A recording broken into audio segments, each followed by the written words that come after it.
to grind your own meat using an accessory like this, it connects right to the KitchenAid and it's simple to use. It allows me to take the chunks of deer meat and turn it into ground meat. So if you have a hunter in your family, you've never tried this, I'd love to show you how easy it is. This one was given to me by my grandmother, and it coordinated with the KitchenAid we got as a wedding present about 17 years ago. And even though they were purchased at different times, they are still compatible. So if you have a mixer in your home, you could probably go online and purchase one or ask a friend to borrow theirs. It's not something you use every day, but it is easy to use and easy to clean.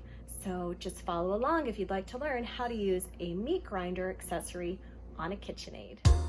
Prep the sink so one side is empty and you can wash your hands as much as you need.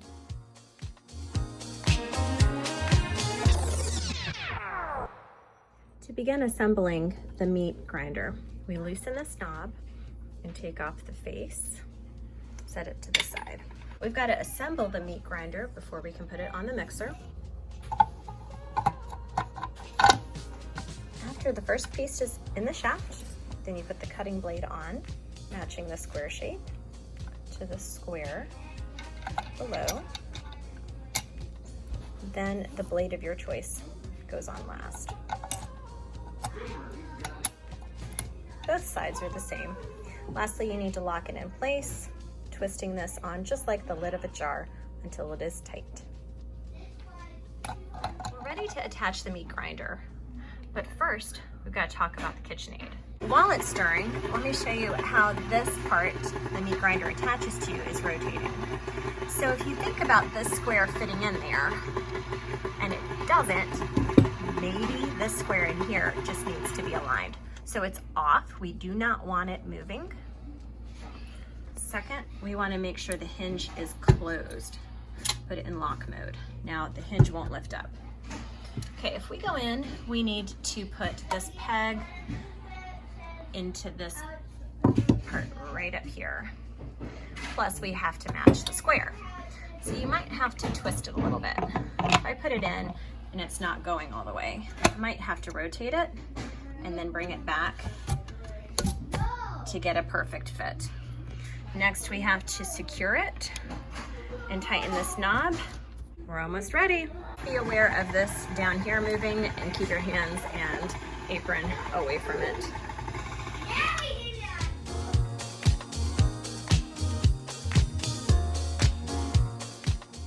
A cooking pan is great for catching the ground meat because we're going to cook in it later anyway. Plus storage containers to share with friends. We've got the counter set and we're ready to go. Even a rug under my feet to be comfortable as I stand here a while. Now we're going to turn it on. Remember that that arm moves, so don't get tangled, and the blade is moving. It's okay to run it and start adding the meat. It doesn't hurt to run it dry. This tool helps push the meat through. If the piece is too large, just take your knife and make it smaller. It does not have to look pretty.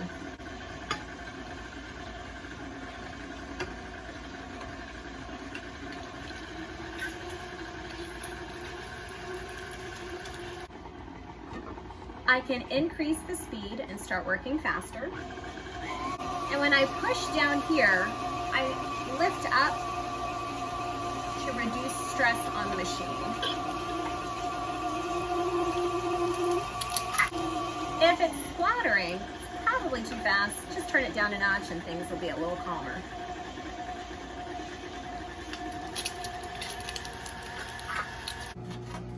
I have 2 clean spoons so that I can get bacon fat out of the jar without contaminating what's in the jar. I can always touch the outside of the jar and wash it off later. When I have the 2 spoons, I can use one to scoop and the other to drop it down the chute. That way we get some fat mixed in with the venison, because the venison is really lean and it's gonna need some fat added to it. Then just turn the grinder on and it's mixed right in with the meat. And repeat. if you ever sense that there's a problem, don't force the machine to go faster or the product to move through. You can always stop and check if there's a jam.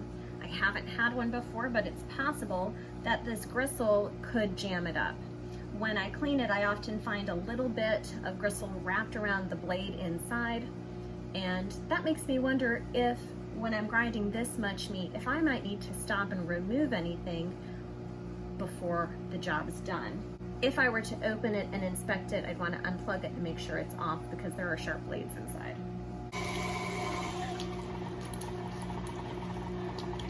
Everything's moving through nicely. There's no need to inspect or take the blades apart right now.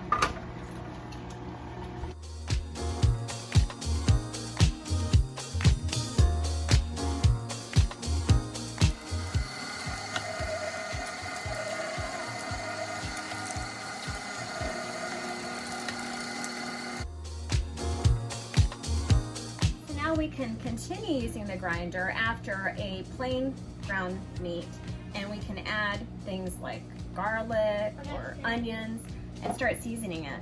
Just think ahead. Do you want it to be seasoned for an Italian dish? You're gonna make meatballs, or you're gonna do chili? So have fun and throw in some things. I have experienced with powders before. It's not worth putting powders in there. It just falls all around. It's not worth it. But if you have something you're gonna have to chop up anyway, go ahead and toss it in. Good idea. Why, thank you. Turn it up to high speed to try to get the last of it out, because nothing else is coming down the chute to push it. So maybe the speed will help knock it out.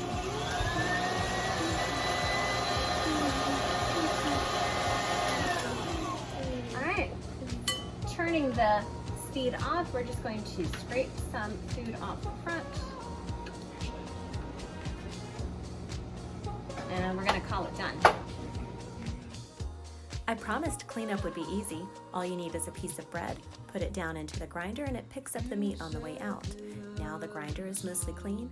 You disassemble it carefully and take it to the sink, rinse it off, put it in the dishwasher.